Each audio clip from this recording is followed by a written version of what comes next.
আমি তো বলি ইতিহাস দেখো 50 বছরের, 50 বছরের ইতিহাস দেখো। আল্লাহর নবীর সুন্নাহ প্রতিষ্ঠা করবার জন্য তোমাদের ত্যাগ কোথায়, তোমাদের কুরবানি কোথায়? তোমরা তো সব সময় শাসক গোষ্ঠীর পদলেহন করেছো। আল্লাহর নবীর সুন্নাহ প্রতিষ্ঠায় কোনোদিন তোমরা ভূমিকা রাখোনি। আল্লাহর নবীর ইজ্জত দিয়ে যখন ছিনিমিনি খেলা হয়েছিল, আমরা লড়াই অবতীর্ণ হয়েছি, আমরা শাপলা চত্বরে গিয়েছি, আমরা রক্ত দিয়েছি। এই বিবারিয়ায় এই পর্যন্ত আল্লাহর নবীর ইজ্জত রক্ষায় যারা রক্ত দিয়েছে, জামিয়া ইউনুসিয়ার ছাত্র, জামিয়া ইউনুসিয়ার যারা মহব্বত রাখে, যারা আলেম ওলামাদের মহব্বত রাখে, তারাই রক্ত দিয়েছে। রক্ত ক্ষমতার জন্য দেয় নাই, রক্ত ব্যক্তি স্বার্থের জন্য দেয় নাই। শাহাদত এজন্যই তারা গ্রহণ করে নেয় নাই, দুনিয়ার স্বার্থ তারা উদ্ধার করবে। আল্লাহর নবীর মহব্বতের জন্য শাপলা থেকে দিয়ে বিবাদিয়া পর্যন্ত ওলামায়ে দাওবন্দ মাদারেসে কওমিয়া রক্ত দিয়েছে, এক সাগর রক্ত দিয়েছে। প্রয়োজনে বঙ্গোপসাগর পরিমাণ রক্ত দেবে। তোমরা বলো, তোমরা আল্লাহর নবীর ইজ্জতের জন্য কি করেছো? এই রবিউল আউয়াল মাস যখন আসে, সাধারণত বাংলাদেশে আমরা দুইটা ভাগে বিভক্ত হতে দেখি এদেশের মানুষদেরকে। কয়টা ভাগে বিভক্ত হতে দেখি? একদল মিলাদুন্নবী মিলাদুন্নবী ঈদে মিলাদুন্নবী জপতে থাকে, আবার আরেক দল বলে যে সিরাতুন্নবী সিরাতুন্নবী। বলে কি বলে না? এ নিয়ে বিবারিয়াতেও মাঝে মধ্যে ঝগড়াঝাটি হয়। আমি যেহেতু মঞ্চে বসে কথা বলতেছি, আপনারা আমাকে নিরপেক্ষ মনে করেন। আমি মিলাদুন নবীর পক্ষেও না, সিরাতুন নবীর পক্ষেও না। আমি শরীয়তের দিক নির্দেশনা আলোচনা করতে চাই। এই মিলাদুন নবী আর সিরাতুন নবীর মধ্যে মৌলিকভাবে 3টা পার্থক্য আছে। কয়টা বলেন? কয়টা? মিলাদ মানে জন্ম, মিলাদুন নবী নবীর জন্ম। ঈদে মিলাদুন নবী, মিলাদুন নবী উদযাপন করা, উৎসব করা। ভালো করে বুঝবেন। যদি বলি মিলাদুন নবী রাসূল করিম সাল্লাল্লাহু আলাইহি সাল্লামের জন্ম, আমার মনে হয় এতটুকু যদি হয় মিলাদুন নবীর অর্থ যে রাসূলের জন্মে আমরা খুশি, তাহলে বাংলাদেশের প্রত্যেকটা মুসলমান, শুধু বাংলাদেশ না, পৃথিবীর সারা বিশ্বের প্রত্যেকটা মুসলমান, শুধু মুসলমান না, আবু লাহাবের মতো অনেক কাট্টা কাফেরও রাসূলুল্লাহর জন্মে খুশি। কথা ঠিক না? যদি বলা হয় ঈদে মিলাদুন নবী মানে রাসূলুল্লাহর জন্ম বার্ষিকী পালন করা, রাসূলুল্লাহর জন্ম দিবস পালন করা, যেমন 25শে ডিসেম্বর খ্রিস্টান সম্প্রদায় হযরত ঈসা আলাইহিস সালামের জন্ম দিবস পালন করে, বড়দিন। কথা ঠিক না বেঠিক? আপনারা দেখেন না, জানেন না, কারণ আছে।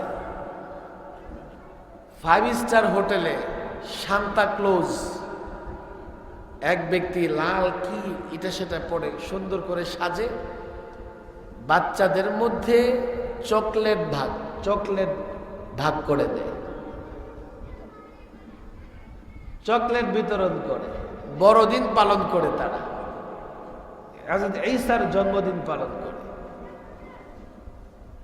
অর্থ যদি ঈদে মিলাদুন নবীর এমন হয় যে রাসূলুল্লাহর জন্ম বার্ষিকী পালন করা, উৎসব করা, উদযাপন করা, এক্ষেত্রে ইসলামের নির্দেশনা হচ্ছে কারো জন্মবার্ষিকীতে উদযাপন করা, উৎসব করা, এটা ইসলাম সমর্থন করে না। বলবে তাহলে আপনারা রাসূলকে মহব্বত করেন না। আপনারা রসুলকে মহাব্বত করেন না, আমরা রসুলকে মহাব্বত করি। ইশকে নবী, রসুলের মহাব্বত আমাদের ভিতরে আছে। ওদের কথা বলতেছি। আর আপনারা খারেজি, আপনারা ওহাবি, আপনারা এই, আপনারা সেই, আপনারা রসুলকে মহব্বত করেন না, এই জন্যই উৎসব করেন না। আমরা রসুলকে মহব্বত করি। এই তো কালকে দেখবেন ভারত থেকে আমদানি করে মৌলবী ধরে এনে চিটাগাঙ্গে ওরা উৎসব করবে। ওরা নাকি রসুলকে মহব্বত করে, আর আমরা রসুলকে মহব্বত করি না। রসুলকে মহাব্বত করার আলামত যদি 12 রবিউল আউয়ালে উৎসব করা, জশ্নে জুলুস বের করা হয়, খেয়াল করে শুনবেন, সাহাবা একরাম রসুলকে মহাব্বত করতেন না করতেন না? আমাদের মতো করতেন না? আমাদের চেয়ে লক্ষ গুণ বেশি করতেন। তারা তো 12 রবিউল আউয়াল উদযাপন করে নাই। তাহলে কি তাদের ভিতরে রসুলুল্লাহর মহব্বত ছিল না? তাবেঈরা করেছে, তাবেঈরা করেছে। রসুলুল্লাহর বিদায়ের 600 বছর পরে গিয়া এই বেদাত শুরু হয়েছে। এর আগে তাদের ভিতরে রসুলুল্লাহর মহব্বত ছিল না? আশ্চর্য লাগে। আমি দেখেন, তারা যখন বলে যে তারা রসুলকে মহব্বত করে, আমার মনটা ভরে যায়। আরে সে রসুলকে মহব্বত করে, আমিও রসুলকে মহব্বত করি। চলো আমরা কাঁধে কাঁধ মিলিয়ে চলি, রসুল্লাহর সুন্নাহগুলো মেনে চলি। কিন্তু তাদের মধ্যে এক ধরনের ব্যবসায়ী, টুপিদারি লাগানো, এই দলের আলেম ওলামা সাধারণ মানুষের বিরুদ্ধে এইভাবে বিশুদ্ধার করে, এইভাবে আমাদেরকে রসুলুল্লাহর দুশ্মন বানায়, এইভাবে বলতে থাকে আমরা রসুলুল্লাহকে মহব্বত করি না। তাদের কথা শুনে তাদের সাধারণ মানুষগুলো বিভ্রান্তির শিকার হয়ে আমাদের থেকে দূরে থাকে। কথা ঠিক না বেঠি?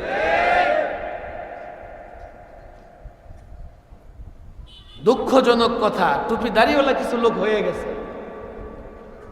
আমাদেরকে গালাগালি করা তারা একটা ব্যবসা তৈরি করে ফেলেছে। আর আমাদেরকে গালাগালি করে তারা একটা এলাকা তৈরি করে নিয়েছে। ওই এলাকার লোকদেরকে আমাদের সঙ্গে মিশতে দেয় না। কি আশ্চর্য কথা! এই জন্য আমি প্রায় বলি, দেখেন, আমি এসব নিয়ে মারামারির পক্ষে না। আমি বলি, যারা তাদেরকে বিভ্রান্তির শিকার বানাইতেছে, যারা যারা রসুলকে মহাব্বতের দাবি করে নিজেদেরকে সুন্নি বলে, তাদেরকে যারা বিভ্রান্ত করতেছে, ওই সমস্ত লেবাসদারি লোকদের যদি হেদায়েত না হয়, তাহলে কোনোদিন ওই এলাকার সাধারণ মানুষ হেদায়েত পাবে না।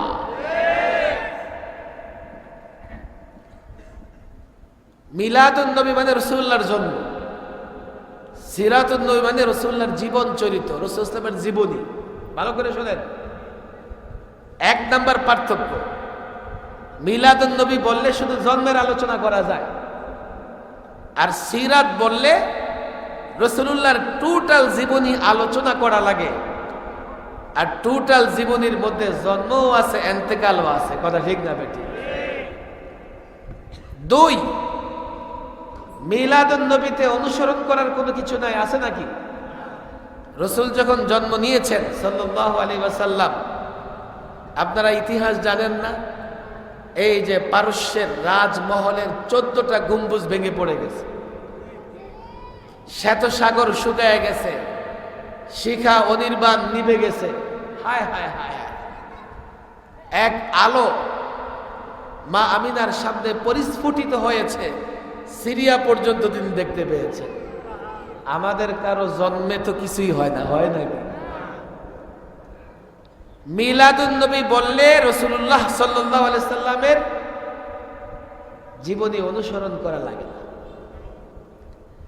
সিরাত পূর্ণাঙ্গ জীবনী যখন আপনি আলোচনা করবেন, তখন রাসূলুল্লাহর অনুসরণের সুযোগ আসে। কথা ঠিক না বেটি?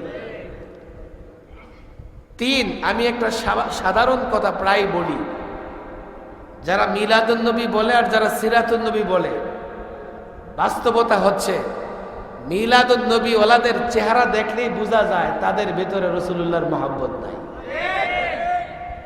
তাদের মধ্যে রাসূলুল্লাহর সুন্নাহ খুঁজে পাওয়া যায়। সিরাতুন নবীর কথা যারা বলে তাদের দেখলে বোঝা যায় যে তারা রাসূলুল্লাহর চেহারার মতো নিজের চেহারা বানাইতে চায়, রাসূলুল্লাহর চালচলনের মতো নিজেরা চলতে চায়, রাসূলুল্লাহর নামাজের মতো নামাজ পড়তে চায়, রাসূল যা করেছেন করতে চায়। সিরাতুন নবীওয়ালা এটা করতে চায়। আর মিলাদুন নবীওয়ালা 12ই রবিউল আউয়ালে উৎসব করে, জাশ্নে জুলুস বের করে, রাসূলুল্লাহর মহব্বত আদায় করে, এরপরে সারা বৎসর যা মন চাই তাই করে। এগুলো আজকাল বাস্তবতা। আপনাদেরকে কেন বলে যাই দেখেন, বাংলাদেশে রাষ্ট্রীয়ভাবে ঈদে মিলাদুন্নবী পালন হয় কি হয় না? এখন যদি আপনাদেরকে এই কথাগুলো না বলি আপনারা বুঝবেন না। আমি যখন আল্লাহর নবীর এক একটা সুন্নাহর কথা বলি, আমি যখন আল্লাহর নবীর আদর্শের কথা বলি, আমি যখন আল্লাহর নবীর অর্থনীতির কথা বলি, বিচার ব্যবস্থার কথা বলি, আল্লাহর নবীর সমাজ ব্যবস্থার কথা বলি, তোমাদের পছন্দ হয় না। কিন্তু তোমরা মিলাদুন নবী রাষ্ট্রীয়ভাবে পালন করো, এর মানে হচ্ছে মিলাদুন নবী যদি এই অনুষ্ঠান করা হয়, বাস মনে করা হয় বাকিটা না মানলেও চলে। একই প্রতিষ্ঠান। আমি অপরাধী এই জন্যে যে আমি রাসূলুল্লাহর সুন্নাহর এক একটা বাস্তবায়ন বাংলাদেশে দেখতে চাই। তারা তখন আমার সঙ্গে একমত হয় না, আবার তারাই রাষ্ট্রীয়ভাবে ঈদে মিলাদুন নবী পালন করতে চায়। তাহলে বোঝা গেল মিলাদুন নবী এটা বড় সহজ, এটা পালন করলে রাসূলুল্লাহর আদর্শ মানা লাগে না। আর সিরাতুন নবীর কথা বললে রাসূলুল্লাহর জীবন আদর্শ মেনে চলা লাগে। কথা ঠিক না বেটি? আচ্ছা, রাসূলুল্লাহর মেনে চললে আওয়ামী লীগ ক্ষতিগ্রস্ত হবে, বিএনপি ক্ষতিগ্রস্ত হবে, আমরা ক্ষতিগ্রস্ত হব, অনেক কথা চলে আসে। আলেমরা ছাত্ররা এখানে আছে, আলেমরা ছাত্ররা দায়িত্ব নিতে হবে, দায়িত্ব নিতে হবে। রাসূলুল্লাহর আদর্শ যদি বাস্তবায়ন হয়, আওয়ামী লীগও লাভবান হবে, বিএনপিও লাভবান হবে, হিন্দু লাভবান হবে, খ্রিস্টান লাভবান হবে, কাফের বেঈমানরাও লাভবান হবে। বলবেন কিভাবে? আচ্ছা, আমার দিকে তাকান আপনারা। বাজারে যদি জিনিসপত্রের দাম বাড়ে তো শুধু সরকার দলের বিরোধী দলের লোকেরা দাম দিয়া কিনে, না সরকারি দলের লোকেরাও দাম দিয়া কিনে? আন্দোলন করে বিরোধী দল, কারণটা কি? প্রশ্ন বোঝার চেষ্টা করে। দ্রব্য মূল্য বাড়লে সরকারি দলের লোকেরাও মূল্য বেশি দিয়ে কিনতে হবে। কথা ঠিক না ঠিক? এখন বিরোধী দল যদি আন্দোলন করে দ্রব্য মূল্য কমাইতে পারে, তাহলে ফায়দাটা শুধু বিরোধী দলের হবে না সরকারি দলেরও হবে? বলেন, সরকারি দলের হবে কি হবে না? আচ্ছা, আমার দিকে তাকান। আল্লাহর নবীর আদর্শ বাস্তবায়ন হলো, আল্লাহর নবীর আদর্শ বাস্তবায়ন হওয়ার পরে সমাজে দুর্নীতি কমে যাবে, সিন্ডিকেট থাকবে না, ব্যবসায়ীরা কারসাজি করে জিনিসপত্রের দাম বাড়াইতে পারবে না। আলু ব্যবসায়ীরা গোডাউনে আলু রেখে সাপ্লাই বন্ধ করে দিয়ে আলুর দাম বাড়িয়ে দেয়। পেঁয়াজ ব্যবসায়ীরা পেঁয়াজ জমা করে রেখে মজুত করে পেঁয়াজের দাম বাড়িয়ে দেয়। ডাল ব্যবসায়ী, চাল ব্যবসায়ী, গভর্নমেন্টকে দেখা যায় মাঝে মধ্যে অভিযান চালায়া গোডাউন খালি করে দ্রব্য মূল্য নিয়ন্ত্রণ করতে। আরে মুসলমান, ভালো করে শোনো, রাসূলুল্লাহর আদর্শ বাস্তবায়ন হওয়ার পরে দ্রব্য মূল্য যদি নিয়ন্ত্রণে আসে, এই দ্রব্য মূল্য নিয়ন্ত্রণে আসার ফলে সরকার দলের লোকেরা কম মূল্যে কিনতে পারবে, বিরোধী দলের লোকেরা কম মূল্যে কিনতে পারবে। কাফের, বেঈমান, হিন্দু, নাস্তিক, মুরতাদ, ওই কুলাঙ্গার যারা আল্লাহর নবীকে গালি দেয়, যারা আল্লাহর নবীর ব্যঙ্গচিত্র করে, তারাও কম মূল্যে জিনিসপত্র কিনতে পারবে। আল্লাহর নবীর আদর্শ, এর উপকারিতা ব্যাপক, গোটা পৃথিবীতে কাফের, বেঈমান, ইহুদি, নাসারা, খ্রিস্টান যারাই আছে, যতদিন আল্লাহর নবীর আদর্শ ছিল, ন্যায় বিচার ছিল, গোটা পৃথিবীর প্রত্যেক রাষ্ট্র ধর্ম নির্বিশেষে সকলে উপকৃত হয়েছে। আমরা তো বলি, আমরা যখন রাসূলুল্লাহর আদর্শের কথা বলি, সেটা কোনো দলের পক্ষে নয়, কোনো দলের বিরুদ্ধে নয়। আল্লাহর নবীর আদর্শ প্রতিষ্ঠা হলে দুর্নীতি বন্ধ হবে, ন্যায় বিচার প্রতিষ্ঠা হবে। যে দলই করো না কেন তুমিও লাভবান হবে। কথা ঠিক না বেঠিক? তাহলে আমাদের রাসূলুল্লাহর আদর্শের কথা বললে তোমার সমস্যা কোথায়? মিলাদুন নবী বললে রাসূলুল্লাহর আদর্শের কথা বলা লাগে না। নিজেকে এতটুকু করে রাসূলুল্লাহর আশিক বানায় ফেলা যায়। সাহাবায়ে কেরাম রাসূলুল্লাহর আশিক ছিলেন না? আওয়াজ করেন, ছিলেন কি ছিলেন না? সাহাবায়ে কেরামের এক একজনের কুরবানি এমন, এক একজন এই পরিমাণে কুরবানি দিয়েছেন। আজকে যারা এই কথা দাবি করে যে আমরা রাসূলুল্লাহর আশিক, রাসূলুল্লাহর মহব্বত করি, এ উলামায়ে দেওবন্দ, মাদারিসে কওমিয়া রাসূলুল্লাহকে মহব্বত করে না কেন? তারা কিয়াম করে না, মিলাদ পড়ে না। বড় আশ্চর্য আমি হই। আরে ভাই, তোমরা তো কিয়াম মিলাদের পক্ষে, তোমরাই কোনো দলিল দিতে পারো না। আর তোমরা যে সব সময় দাঁড়ায়া মিলাদ পড়ো এমনও না, মাঝে মধ্যে তারা বসেও কি করে? মিলাদ পড়ে। তাহলে বোঝা গেল কিয়াম করে দাঁড়িয়ে মিলাদ পড়া তাদের নিকটও জরুরি কিছু না। যেটাকে তোমরা আবশ্যক মনে করো না, এমন একটা কাজ আমরা না করলে তোমরা মনে করো যে আমাদের ভিতরে রাসূলুল্লাহর মহব্বত নাই। আর যে কাজকে রাসূলুল্লাহ আবশ্যক করেছেন, সাহাবায়ে কেরাম করেছেন, তাবেঈন করেছেন, তাবে তাবিঈন করেছেন, এমন হাজার কাজ তোমরা করো না, তারপরেও তোমরা আশিক রাসূল। এটা তো ভণ্ডামি ছাড়া আর কিছুই হতে পারে না। আমি তো বলি, ইতিহাস দেখো 50 বছরের, 50 বছরের ইতিহাস দেখো। আল্লাহর নবীর সুন্নাহ প্রতিষ্ঠা করবার জন্য তোমাদের ত্যাগ কোথায়? তোমাদের কুরবানি কোথায়? তোমরা তো সব সময় শাসক গোষ্ঠীর পদলেহন করেছো। আল্লাহর নবীর সুন্নাহ প্রতিষ্ঠায় কোনোদিন তোমরা ভূমিকা রাখোনি। আল্লাহর নবীর ইজ্জত দিয়ে যখন ছিনিমিনি খেলা হয়েছিল, আমরা লড়াই অবতীর্ণ হয়েছি, আমরা শাপলা চত্বরে গিয়েছি, আমরা রক্ত দিয়েছি। এই বিবারিয়ায় এই পর্যন্ত আল্লাহর নবীর ইজ্জত রক্ষায় যারা রক্ত দিয়েছে, জামিয়া ইউনুসিয়ার ছাত্র, জামিয়া ইউনুসিয়ার যারা মহব্বত রাখে, যারা আলেম ওলামাদের মহব্বত রাখে, তারাই রক্ত দিয়েছে।